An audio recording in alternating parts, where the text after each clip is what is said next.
মুসারে আল্লাহরে জিগাইবানি, আমি গরিব মানুষ, আমি ভালো কিছু কিনতে পারি না, ছেলে মেয়েকে ভালো কিছু খাওয়াইতে পারি না, ভাঙ্গা ঘর, এত গরিব, ভালো করে ঘর বানাইতে পারি না।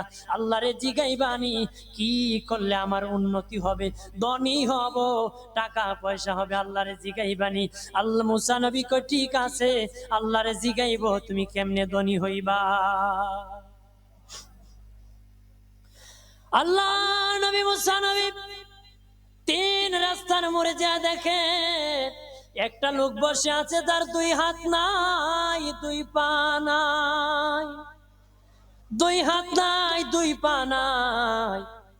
ওই লোক ডাক দিয়া কয়, মুসা রে, জীবনে কোনোদিন নিজে হাঁটতে পারি নাই, নিজ হাতে খেতে পারি নাই, কেউ খাওয়াইলে খাই, নতুবা উপবাস থাকি, বৃষ্টি আসলে ভিজি, সেখানে আমি